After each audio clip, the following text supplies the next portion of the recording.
Hi, welcome to this week's edition of the Blues Talk. Again, John, Dave, and myself going to review the Six Nations Championship. Also, Leinster's match against Glasgow last weekend. Look forward to the Pro 12 games this weekend coming. So, boys, Ireland, we beat Scotland 35-25. Yeah, you'd expect Ireland to beat Scotland. Ireland have always beaten Scotland in recent years. Not always. Well, we have. Last time we lost was enough to cost the coach's job. You know, that's where Scotland are in the scheme of things, really. You know, so yeah. And we lost 3 years before that as well. So every 3 years we lose. Yeah. So we I dodged think the bullet. they've only beaten us 3 times in the Six Nations in 16 years. Yeah. Yeah. Wow, including in Murrayfield. Yeah. That's pretty impressive.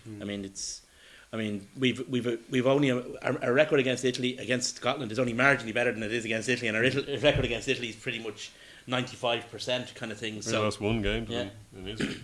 So in the Six Nations. yeah, we beat Scotland. It was a decent enough performance. I mean, there are areas that were good, there are areas that were bad.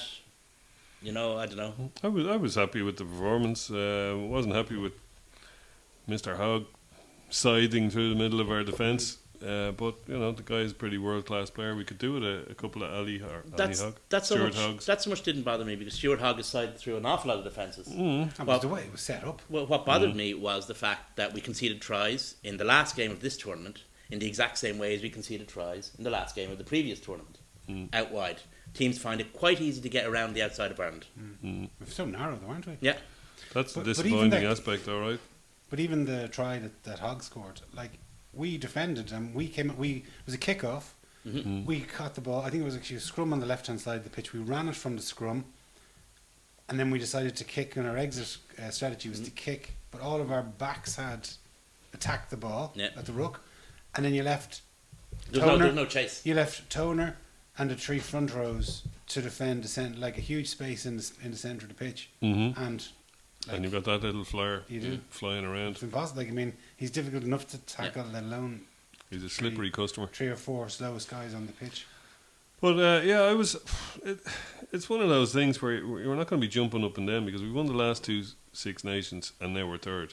So we're never going to be jumping up and down excited about it. But at the same time, we lost, you know, as people have gone on about it ad infinitum, we lost O'Connell, we lost quite a lot of people through injury. And I think about 5 or 6 players got their first cap, which is very rare for Six Nations that many players get capped. So, you know, and a lot of them looked really good. Josh van der Fleer, CJ Stander, Ulton Delan, even Finlay Beelum got a cameo. I mean, that was kind of out of left field a little bit. Marmion got some decent enough game time. Marmion got a bit of game time, but he'd been previously capped. But those 3 hadn't been capped at all. And McCluskey, there's another one. There's 4. I think there might be a 5th. I can't think of who it is. But anyway, from that point of view, it was pleasing that we did as well as we did. We were kicking the bollocks away against France, quite literally, maybe not in the bollocks, but we were some violence away against France, and we were nearly over the line against Wales.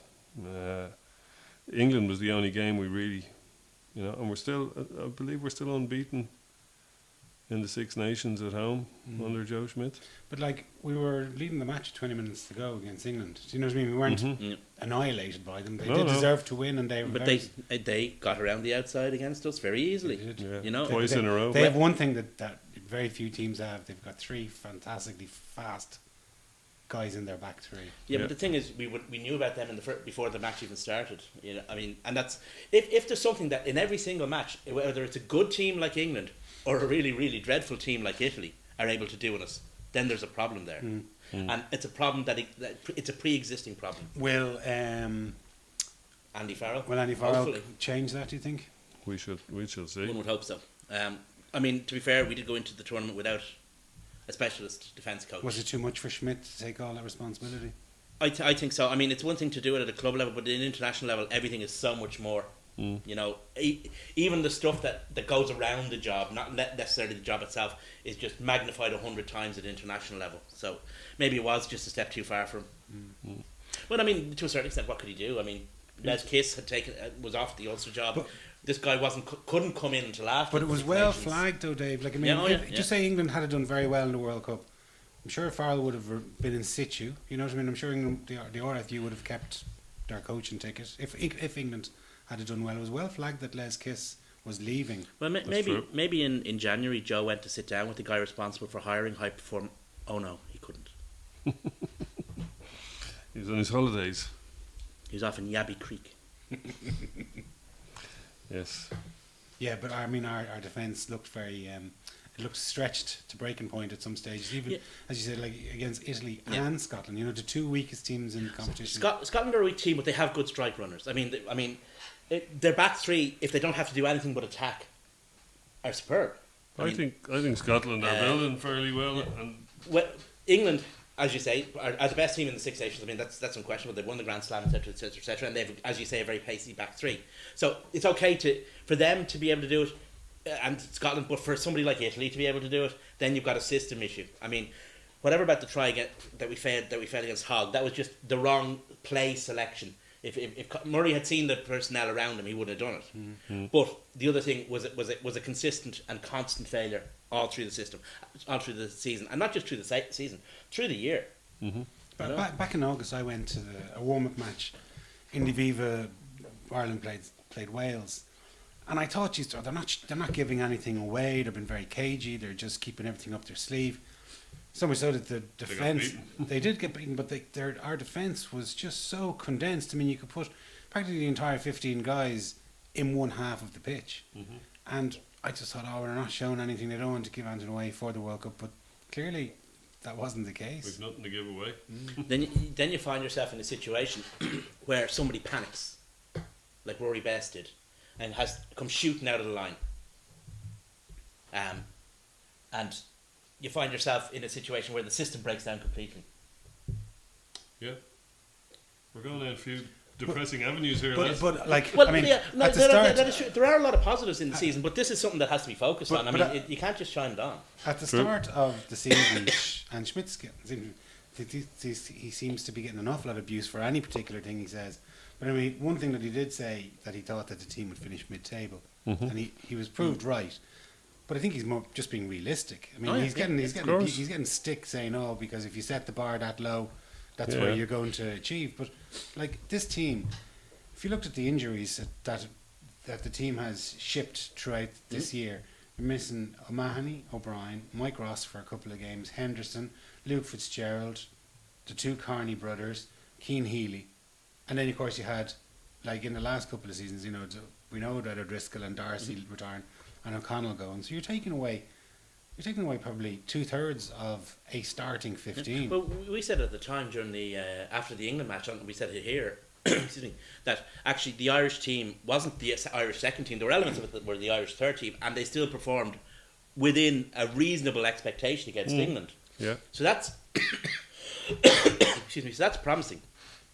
The other, so I mean, yes, we can be negative about certain things, and because you know they're obvious to see. But there's a lot of positives out there as well. Like you said, the young players that are coming through, like the fact that despite the fact that maybe things haven't gone so well, like we've had injury, we still remained competitive, and the fact we retained our world ranking. That's very, very important as well. That's true. They're definitely positives. So, you were saying about Scotland. Looking to Scotland, they're probably at as good a point as they've been in the Six Nations. I mean, they were pretty good. They won the last 5 nations, and they were a decent team back in the 90s when we were muck. But they're starting to come good, and they've got stuff like those two Gray brothers. They're coming good. Scotland are coming good. Yeah, they're like Cardiff, who we'll get to later. Now, the tight five are looking good. Now, I was really disappointed with their back row. Obviously, I wasn't disappointed because we were playing them, but their back row were annihilated by ours. Yeah, blown out of it completely. Completely blown out of it. And the personnel in there were fairly decent, and they Josh Strauss on the bench and all. That I would expect them to do a lot better. So we obviously. It appears that there are no anti-Devon or antihistamines for Richie Gray to take. Sadly, not for them. But the two lads, Johnny and Richie Gray, are a great second row pairing. That like Johnny Gray is there, as I've said before. There's stuff in my fridge older than Johnny Gray. I think he's 22. You really should clean your fridge. He's 22 years of age, and I regularly drink whiskey older than him. That's true. So he's going to be there, and Richie Gray is a bit older, okay, but he's going to be there for a long time. And they seem to be, I would say that in the next couple of years, with Vern Cotter at the helm, they're going to be the kind of team that if they get their first 15 on the pitch, they're going to be a tough proposition. Okay, any amount of injuries, they've no depth in certain positions, especially they're going to get blown away. But there's a question as well though. Vern Cotter, he's a good coach, but when was the last time he won anything? With Joe Schmidt and in he hasn't won anything 2010. since. The thing that I noticed about or thought about the game was that Scotland looked like that they were just clinging on for dear life. They were trying to, like, if you look how many penalties, I think within I don't know, first 15 minutes they must have conceded 10 penalties. And The ref was fairly harsh on them, I thought, and I didn't see it back on the telly, but well, like the referee warned them and warned them and warned them, and eventually put one of them in the bin. Where we kind of, I think, scored 2 tries when he was in the bin. But if you look at, like, watch the first 10 minutes of the match, the amount of times that they illegally were offside, came in, like, just stayed on the wrong side and picked the ball up and went back to their own side and got pinged. Like, they were literally clinging on for dear life. They weren't trying. They weren't like they got a fluky try. They got, that a great strike runner was up against a front row. Do you know what I mean? It looked fantastic, but. yeah. If there was 3 centres, 2 centres and an out half, Or even some back rows. he wouldn't have got through, or he shouldn't have got through there. Yeah, the thing is, like you say, we completely demolished them in the first half, although maybe not on the scoreline, but certainly on the pitch and in terms of discipline, etc. 81% possession. But we came out in the second half and we were ultra nervous. I think we wanted to put them away, and we made a number of mistakes, and we turned the referee against us, with the result that the penalty count actually swung in that second half. And possession. And possession. Territory. So what we did is we did what a lot of Irish teams, be it the Irish team or teams from Ireland, have done in the last 9 months, 12 months. We gave a sucker an even break. Yeah. And they took it, and they will take it. I mean, it's what happens. I mean, we've spoken a couple of times, and we're going to speak about it later, about how few points certain teams score in the second half of matches. That's a signal where, like, Leinster, Ireland, occasional Munster and occasional Ulster have got into at half time completely and utterly dominant over an opposition and lost. Yeah, it's a frightening stat. I mean, we'll get to, but like Leinster failed to score again this weekend. But we'll stick to the internationals. I mean, one team that seems just to be on a downward spiral is Italy. They were annihilated by Wales. I mean, they shipped 9 tries. Yeah. We scored 7 or 8. They're just being deliberately set up for Conor O'Shea to come in and sweep them to class. He's got an there's all sorts of shenanigans going on apparently over there now about that. They're lowering Their the Italian president expectations. said, we're not hiring Conor O'Shea. We're not hiring him. We're hiring somebody else entirely. Do they? Yeah. Which could be just, Maria. Bullshittery. Yeah. I often think that Conor O'Shea should not go in there with the word coach attached to him at all. He should go in as director of rugby, because that's what he is, and that's what he's really, really good at, and that's what Italian rugby needs. Italian rugby needs a really good director of rugby. But he needs to bring in his own, his entire coaching team. Presumably, he will. I presume so. Well, I toddled along after the match to the Beggar's Bush to watch France and England, and I was amazed to see that myself and practically everybody else in the pub, even though if France had won, that would have cost Ireland €1 million in prize money, and we would have been 4th place in the Six Nations instead of 3rd. But the whole pub was shouting for France. They were singing the French national anthem. It was just unbelievable. I don't mind singing the French national anthem. It's a fantastic song. I wanted England to win because I wanted Ireland to do as well as Ireland could do. Well, I did as well, but you can't help but get swept away on it. It's. But like England, nobody wanted to see England get a grand slam. England scored 3 tries, and yet probably until the last 10 minutes, that match was still in doubt. You know what I mean? It was 3 tries to 0. Somehow or other, France stuck in there. Yeah, they really did. I mean, it was one of their more resolute performances, but isn't that? Look at our Grand Slam in 2009, and look at it. Like, a Grand Slam is bloody hard to win. No matter how shit the teams are against you, no matter what happens, no matter how many injuries on the opposite team. Winning a Grand Slam is difficult, and the closer you get to winning it, the more nervous you get. You almost need a perfect storm. You kind of do. To win a Grand Slam in any year. Whether it was Ireland in 2009, England in 2016, or England back when they were kind of pretty much dominant, and in the lead up to the World Cup win, you do need to get that much right, one after another. You do need an awful lot of ducks to line up, as Eddie O'Sullivan would say. Well, the last Grand Slam that England won, they blew us away in the final game. Like, it was put 40 points or something on us. Like, they didn't stutter over the line that time. Was their they were fifth, rampant. That was their fifth attempt at a Grand Slam, and they probably had one of the best. I mean, that 03 team was one of the best pretty amazing, yeah. rugby teams. I mean, probably the best Northern Hemisphere team ever. But like, they were going down. I agree with you. Like, they were going down to South Africa and winning. They were going down to New Zealand. Famously in Wellington very few with 13 men. Northern Hemisphere teams can do that, and like, they were going down there totally in charge of those games. You know. They were a frightening sight to watch as well when they were in full flow, and there was just wave after wave of them coming at pace and with power. And then similar to what Owen Farrell's becoming now, Wilkinson, you gave away a penalty in your own half, and it was 3 points. Yeah.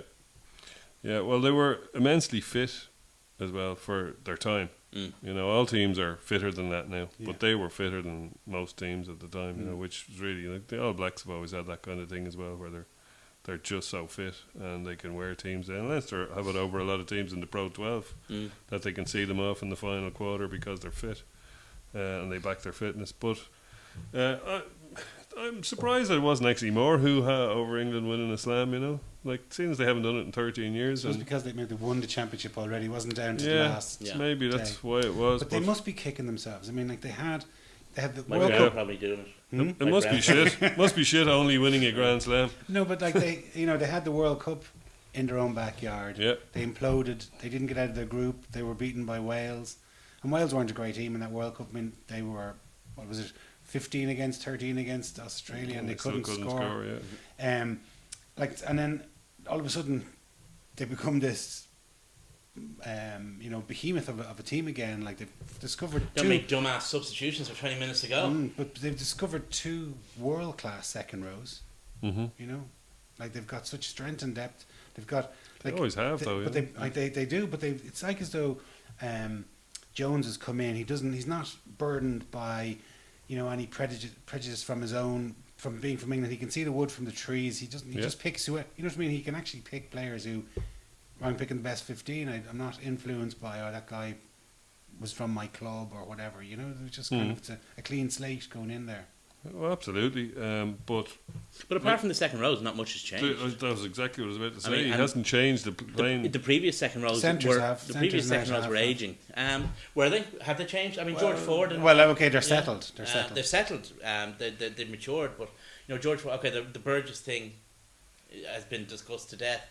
If they'd settled with Burgess at centre and just put their foot down, that would have been a different story, I think.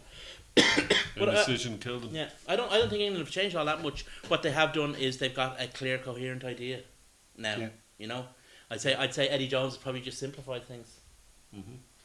But the scumbag level is back up with them. That suits them. You know, in fairness. And where are they going to go now? They have to win the Grand Slam every year until the next World Cup. That's a point you said there, Dave. Like, the scumbag element's back.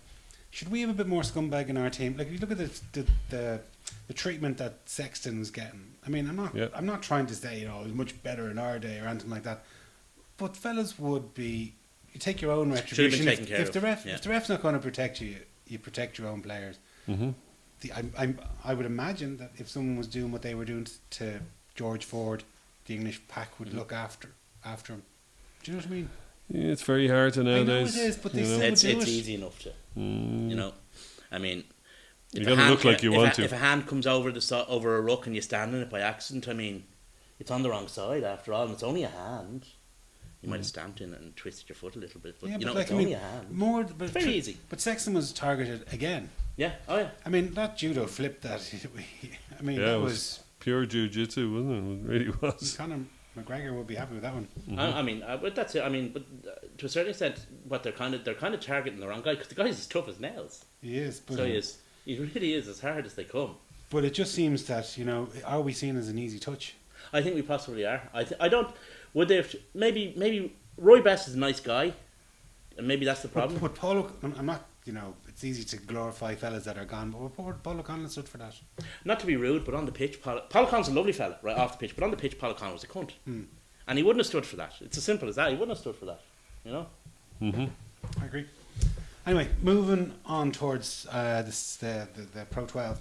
Last weekend we had our rearranged fixture against Glasgow from December that was postponed. No foot left unshot.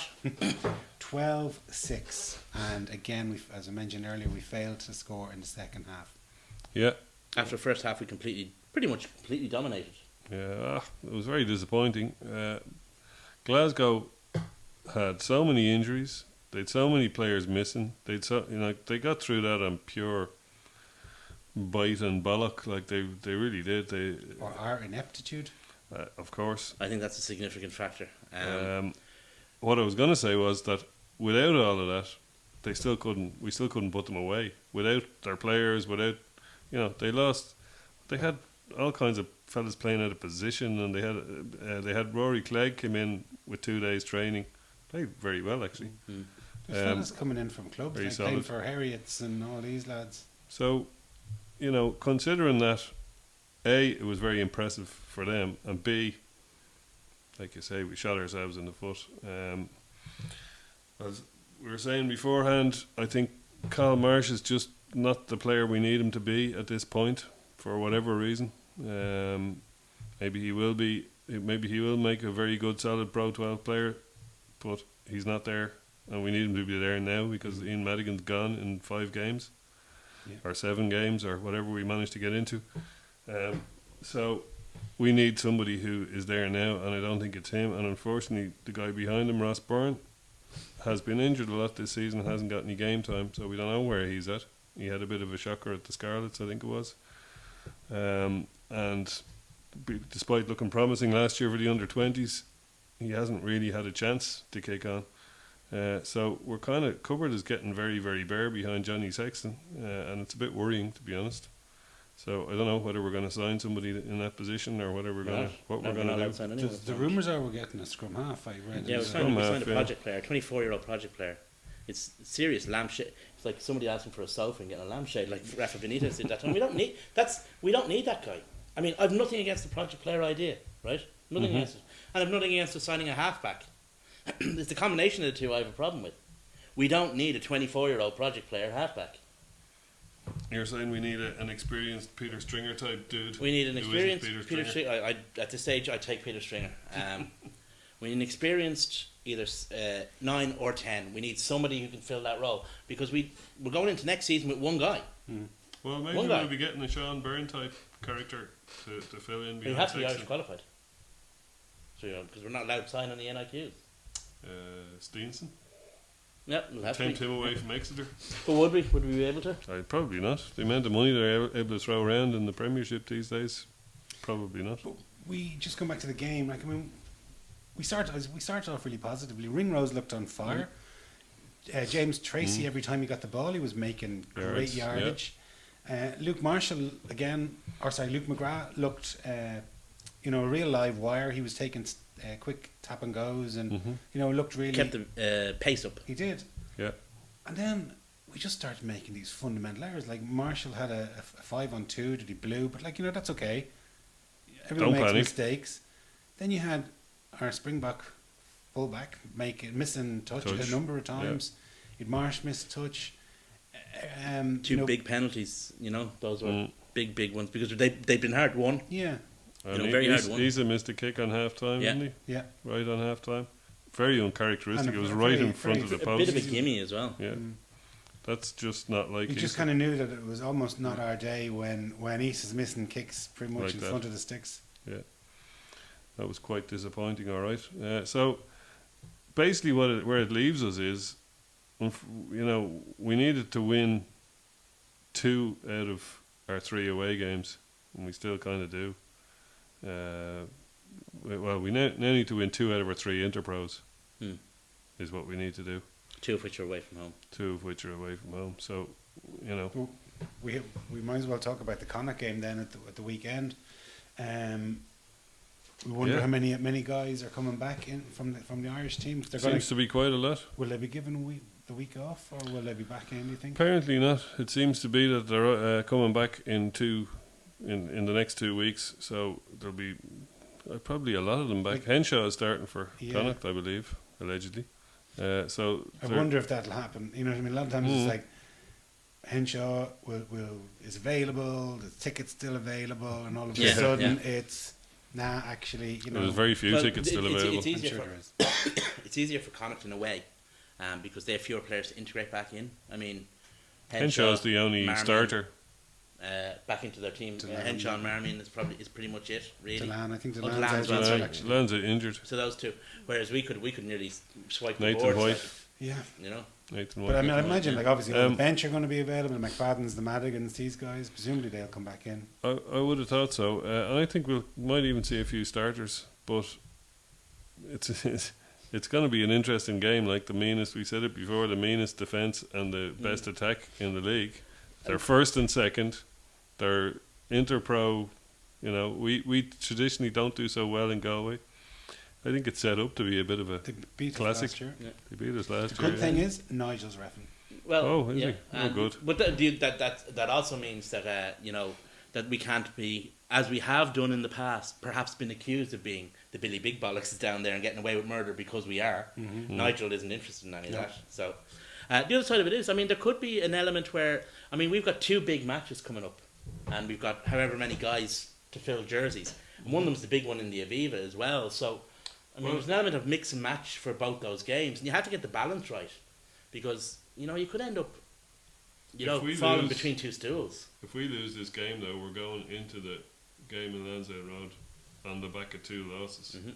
You know, which is not good for the head. You know, you don't want to be going in.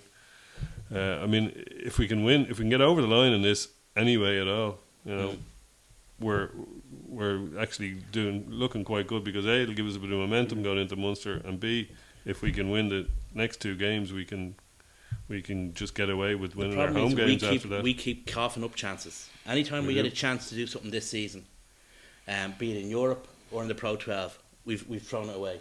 Mm-hmm. You know, and that's worrying. Yeah, well, the one thing is that the Six Nations is now over, and we've got our players back. Okay, we won't have them all, but we have them till the end of the season.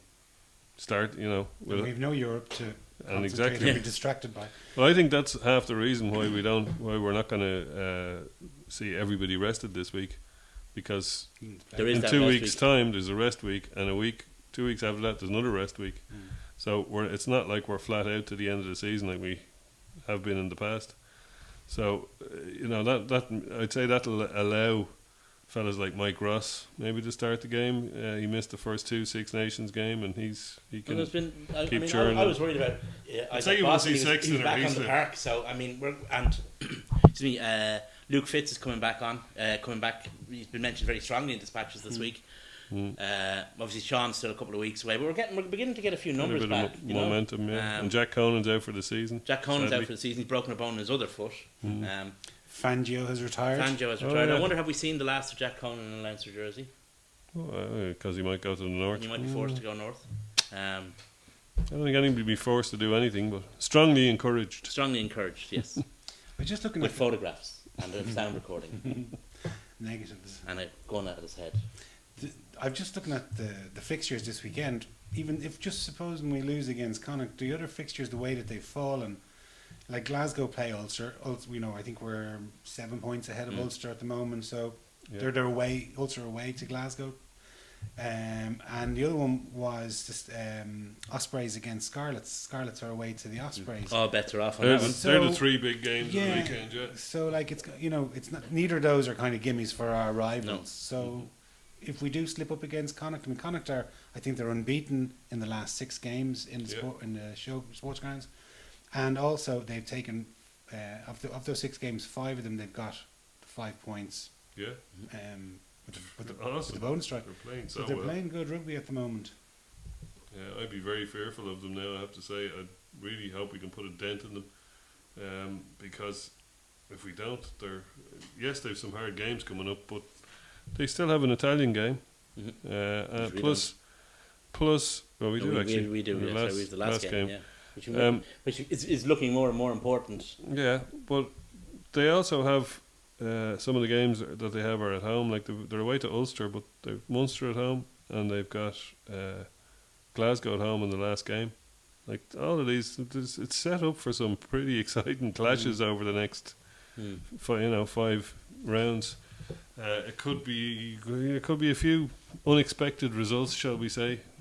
People winning away, or they're also in Europe, so you wonder if their eye will go off the ball a little bit. The quarter final. I don't think it will. I don't think that they'll. I think they'll be focused on the Pro 12. Yeah.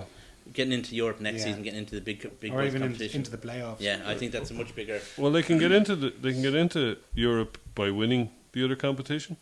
That's a big ask. That's a big ask. You're asking for a lot of dominoes to fall the right way. They just have to finish in the top 6 of Europe. I think I've said all along that I think the big two English teams, one of them is going to win it, and I'm not sure. I haven't looked at the Premiership table, but I think at least one of them looks like they might not qualify any other way.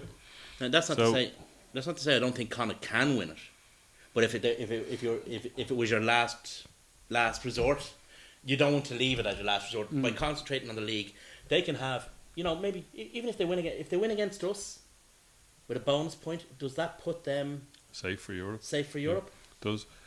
What I was about to say, qualification sewn up by Easter. Yeah, it's crazy. Yeah. And we especially say when they were in, I think they got to a semi-final, beaten by, was it Toulon in 2010? Yeah.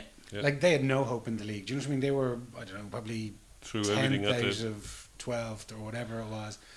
Whereas that was the only show in town. Whereas they've got a much bigger prize at the moment. But 2 years previous to that, they also had a quarter-final, I think, or a semi-final against Quins, and they had 2 games, and all they had to do was win one of them, two league games, and they lost both because they concentrated on the league, and they would have qualified for Europe. So, what I was going to say was, they can qualify for Europe by winning the second-tier competition, but it's an awful lot easier for them to qualify from the league. So why would they focus on it for that reason? They wouldn't. Nice to get a tin pot at the end of the season from which they can do, but I'd say they're going to prioritise the Pro 12, especially if they start getting tight for numbers with injury or anything. They're going to just Pro 12 all the way, because they're going to get, they're looking fairly nailed on for the playoffs. I mean, never mind European qualification. Like who's going to take them out of the playoffs? A lot of the teams bubbling under. For me, it looks like Glasgow are going to storm through. I suppose we'll see this weekend. But the wheels start coming off. If they lose to us, they lose to Munster, they lose to Ulster. Do you know? Like all those matches are. We've been saying that all season. I know that, but the wheels are still on. It could be a flip of a coin in a lot of those games because they're into pros, and the form books really kind of go out the window in a lot of them. Like for instance, Cardiff, your team, your second favourite team, finally came good. They came good, lads. They beat Munster at the weekend, but you know what I mean. You play Munster in the Aviva, a team that was beaten 37-28. That'd be a different prospect. A totally different kettle of fish there, and obviously they're going to have their 5 or 6, very good players back. Yeah, and they could do with them probably more than any of the rest of us. It just seems that they're pivotal. All the guys that they're missing. Even though we might have more numbers in the squad. I don't think we've any more starters. Even Connacht can absorb losses to the international squad better than Connacht than Munster can, because the Munster guys are so Murray and Stander alone pivotal to what they do. And also look at the positions that they're in. They're in vital positions. You've got their number 8 scrum half, spine of the team. Their full back. Yeah. So, Munster, I'd be kind of a little bit. I don't think they're going to miss Europe. I really don't. I think they're going to be 5th or 6th. Connacht, the team scrapping it out for the 3rd and 4th places for me are going to be Glasgow, Ulster, and Scarlets. So it's one of those that's going to miss out, and I think Connacht and ourselves are going to be in there in no particular order. So you wonder if the pitch that Glasgow are playing on is going to. They're obviously coming from behind. They're going to need to win with bonus points in their own patch. That's only to get top 2. They don't need to. I mean, there are very few games in their own patch. They want to get into the top 4 to get into a playoff, right? Yeah, but they don't need any bonus points for that. They just need to keep winning. They've Ulster next week, but after that they've only 1 game at home. The rest, they've 6 games left, and the rest are all away. And they might be the shoe in for. They've 3 games against Italian teams. Okay. They might well be the shoe-ins. Then. They are Fair the enough. shoe-ins. They've got 6 games left and 3 of them Presumably the against Italians are Italians. now going to go home and decide to play rugby this because they've got a new coach coming in and they've got to impress somebody. Who knows? You see, it hasn't worked before. No is the answer. So Zebre have got a bit stiffer in terms at home. So and Munster have them next week. yeah. They kind of remind me, Zebre this year remind me a little bit of what Connacht used to be a few seasons ago. Yeah. They were close, and if you see how many losing bonus points that they have, do you know what I mean? They're there, but just not quite good enough to push over the line. And maybe they just need The a right bit of out half. funding or something, or a bit of, obviously from an out half, maybe a bit of extra funding from You the can Italian Union. That's Italian rugby summed up in one sentence. They need the right out half. I mean, Italian rugby has scrambled around for an out half since Diego Dominguez Domingo. retired. Yeah, absolutely. With him, they had a chance. Since him, not really. That's very true. Yeah, well, we'll see. Munster have them up next weekend. They're at home though, so you'd imagine a rejuvenated Munster with Stander and Murray and Earls and Zebo and the lads all back are going to romp around, and even I think it's in Cork. But Normally is this kind of. they're going to run around Cork and score at least 4 tries. Deepest mortar. They're going to score at least 4 tries, so we'll see. Yeah. That'll throw them back into the mix, and I think they'll be safe enough for Europe. But beyond that, I can't see them scraping into the top 4. It's Okay. possible, but they'll need to start beating us on Lansdowne Road for a start, and then they'll have to beat Connacht and so on. Well, we turn our attention back to the Six Nations. Do you think it was a good tournament or a poor? Like, it's my favorite time of the year, Yeah, and I was kind of disappointed with it. What do you think? It depends what you're looking for. If you're looking for end to end, swinging it wide, you're not going to get that in Six No. Nations. But you never are. You never do. You never are. For Surf, why bother? All you have to do is win by a point. You know, because there's no bonus points. and the weather. And second thing is the weather. And the third thing is, opposed to the Southern Hemisphere, the laws of the game are actually applied to the match that's been played. Things like forward passes aren't allowed in the Six Nations. Right? And I'm not talking about marginally forward momentum passes. I'm talking about American football laterals aren't allowed in the Six Nations. You know, so that's kind of a slight difference with the Southern Hemisphere, where basically they're playing catch. Yeah, well, our defences are more on top, and their attack is way more on top. So, anyway. And it's for the exact same I- reason. It's for the exact same reason, Tom. I can't figure out whether I think the Six Nations was a bit disappointing because Ireland came third, or whether it was a bit disappointing because the standard of play wasn't that good. Yeah, I didn't think that the standard of play. I didn't think it was very. I think it was a vintage I didn't Six think it was Nations. exciting. I didn't think the matches were I close don't. enough. Yeah, to, what I didn't think was what I was disappointed with was the intensity of some of the games. I don't mind. That's probably it, yeah. I don't mind 9/8. You know, some of the best games I've seen have been Yeah. 9/8. You know, if the intensity is right, and it wasn't. But there's this huge divide, really, between Italy and to a lesser extent Scotland, and then there's kind of the other And 4. France. And France, possibly, yeah. Unfortunately, but Well, you got France are kind of they're drifting, in they're limbo floating. between. Are they going to drift down, or are they going to come back up?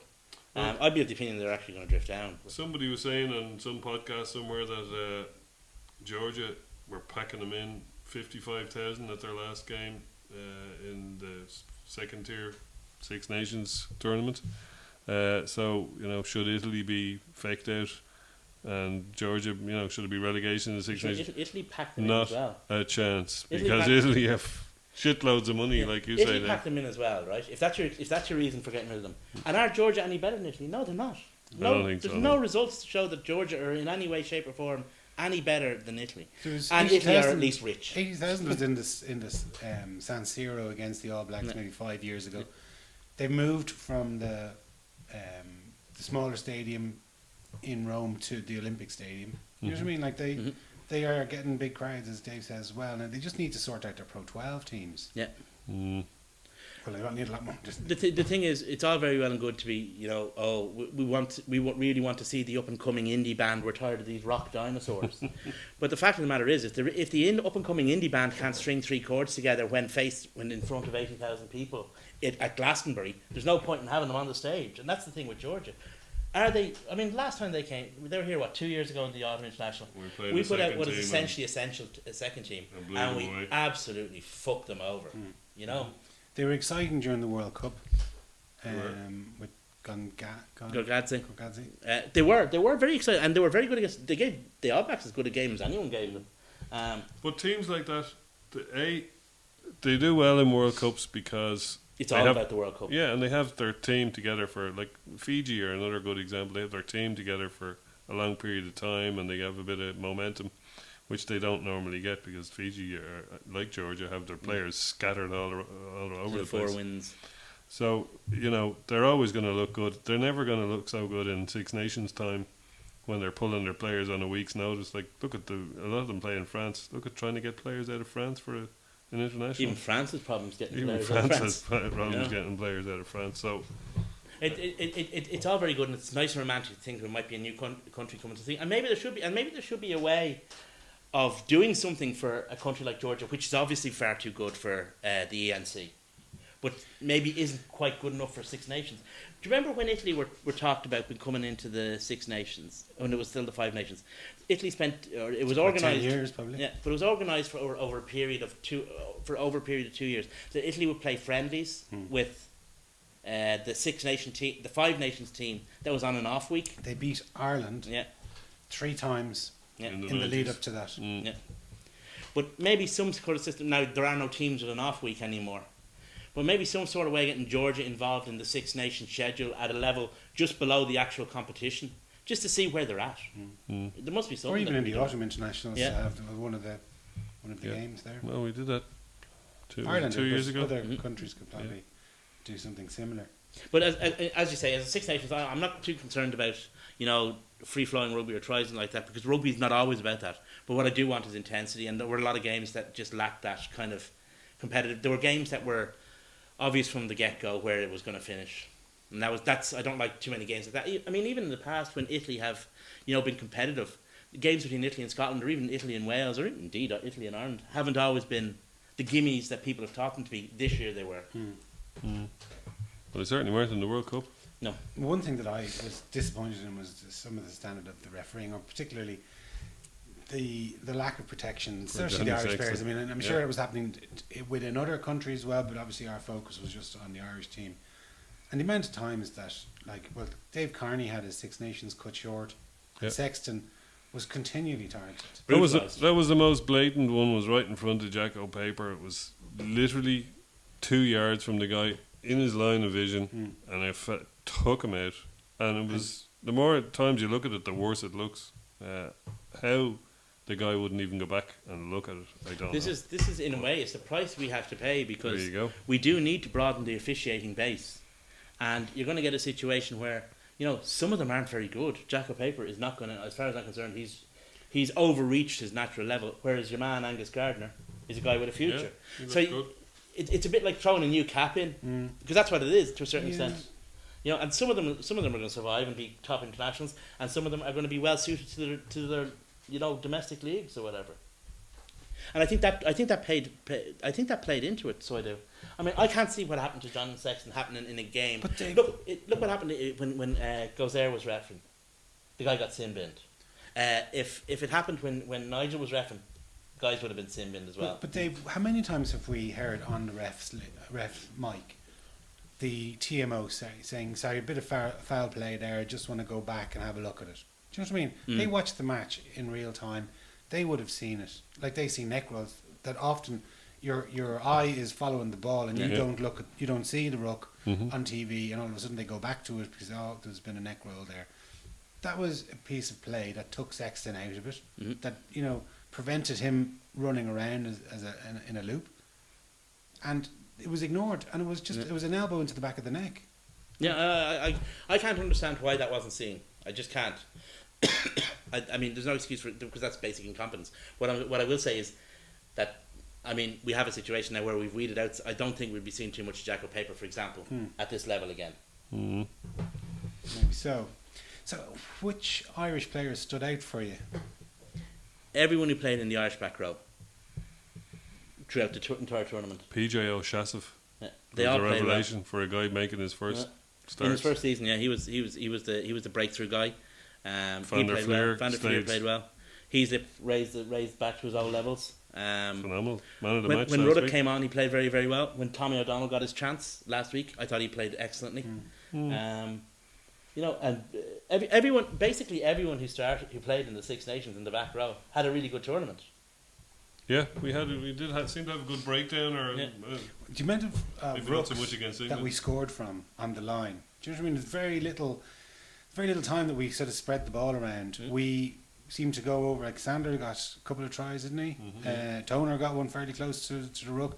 Murray got 3. If you've got really explosive guys in an area that you have identified, and the reason why we're doing this so much is because we've identified that defences are thin. Maybe a team is a bit skinny around the ruck. So if you've got really explosive guys like Stander, like Heaslip, like Van der Fleer, like Ruddock and O'Donnell, absolutely bombing through those thin, you're going to make hay. Heard a very interesting theory from Shane Horgan on the radio the other day, and he was saying that since O'Driscoll's gone, that there's no loud voice, and when I say a loud voice, no one that the players fully respect in the backs except Sexton. And so therefore the forwards are nearly reluctant to give the ball out. So that's why it's been all these scores going around the ruck.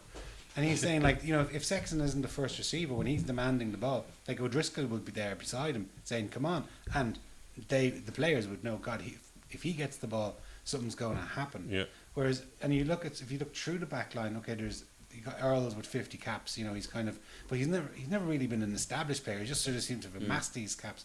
Now he's obviously coming into his own now. He's 28, but you know, you've got the two centres are relatively newcomers, whereas we had two guys that probably played 70 times together recently. Obviously, you got Sexton and Murray who were kind of nailed on. It's all about trust.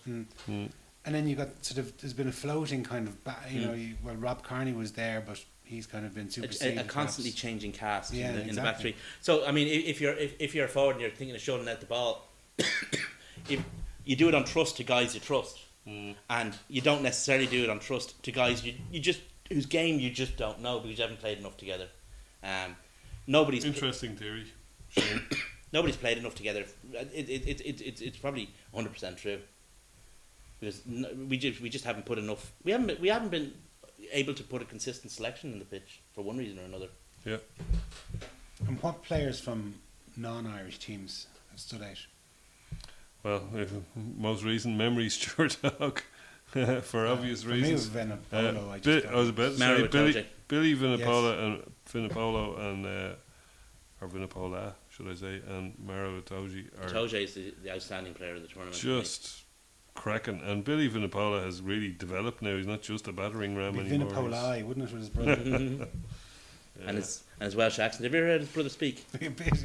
He sounds like a cast member of Stella. Yeah, there was an article there that was referring back to something he said when he was a kid, how he'd never play for England. Don't worry, I'll never play for England. But you know, like if you look at it, at the same time in Welsh schools rugby, you had him, the two of them rather, Toby Faletau and Rhys Ruddock, all playing in the same Welsh schools side, and now you've got one playing for Ireland, two playing for England, and only one of them playing for Wales. So anyway, but Billy Vinipola has done a lot of work on his hands. Like he was purely a grunt. Now he's offloading. Now The he's big question you thrown. have to ask any number 8, and it's one question that every number 8 has to answer at some point in their career. What are they like at the back of a scrum that's gone backwards? Because he's never had a scrum go backwards on him. No. They never will, probably. He will. No, he will. I guarantee you he will. I guarantee you when they play South Africa and they play Wales or New Zealand, they mightn't. Okay, it mightn't go backwards, but it won't be the dominant thing, and that'll be the real test of the player. They're going down to Australia this summer, so they'll be okay then. They'll be fine. then. We go down to South Africa. That's going to be a tough tour, That lads. tour from hell written all over it, isn't it? It's a tough tour on the pitch. It's not so bad off the pitch. There are worse tours to go because you don't have to worry about time zones. You don't have to worry about jet lag. You don't have to worry about not being able to phone home because your family are in bed and all that kind of stuff. It's actually, in terms of management of the tour, it's a decent one. The interesting thing is we have 3 tests, 2 at sea level, literally on the coast indeed, 2 at sea level and 1 at altitude, sandwiched in the middle. That would be fun. There's 2 schools. There's 2 schools of thought on that. One is you go up as soon as you can. As soon as you can, you go up to altitude and you stay there all week. The other is you don't go up to altitude last minute, until like an hour before the match. You stay at ground level, at sea level. I'd go with that. Yeah, I think that's what Ireland will do, because you know the benefits of being only one test. Yeah, the benefits of being exactly at altitude for 6 days for 1 test are negligible. If you're there for a couple of weeks, perhaps, but you can't be, because I mean, people are saying there's been a query about if Ireland have 1 or 2 teams in the Pro 12 final, how many guys will that leave available for the first test? But there is a fortnight between them. The other thing you'll notice with those games at altitude is the distance the ball goes. You can kick the ball from your own 10-metre line. You get an extra few metres, good few metres actually on the ball. And that'll be interesting to see who, will Sexton take advantage of that? Because they're kickers. Remember Franz Stein? Yes. He can kick 70 metres up at that altitude. You use lighter balls in training, or you use a ball filled with a gas that's not air, to replicate. That's what pretty scientific there. That's what American football teams do when they're going to play Denver. Right. In the Mile High Stadium, which they deflate it a bit, do they? Oh yeah. No, when they're going to play Denver, they try and replicate the altitude by using different gases in the footballs when they're practicing. I heard Frano had been interviewed once, and he was talking about he was at the opening ceremony for the World Cup in 1995, and he got chatting to I think Simon Poidevin from Australia, and he said, "Listen, where'd you guys do your acclimatation to South Africa?" He says, "We went to New Zealand, believe it or not, and went up into the mountains to train to get used to playing at altitude." And Frano looked at him and said, "Well, we went to Athlone," and they checked it out afterwards. Atlone's 3 feet below sea level. That would not surprise me. But yeah, so it's an interesting. I mean, on the pitch, South Africa are going to be strong. I mean, they seem to be. So the Lions are going really well this year. Their franchises have their selectorial base is broadened because the Lions are going so well. Yeah, and they've also got 6 teams now in Super Rugby. So it's going to be interesting to see. I mean, they could be tougher. The other side is they might be a bit more inexperienced. New coach as well. Yeah. So it'll be an interesting test. I mean, a tour, and it's a 3-match tour, which is what it should be. I'd love it if there were a provincial match in there. Wasn't it against Northern Transvaal? Was always regarded as the 4th test. Was it Northern Transvaal? Yeah, or Western Province? No, Northern Transvaal. Was always the 4th test. Yeah, that's one for the older viewers, I think. Exactly. Yeah. Well, anyway, boys, thanks very much, and thanks a million for watching. Cheers.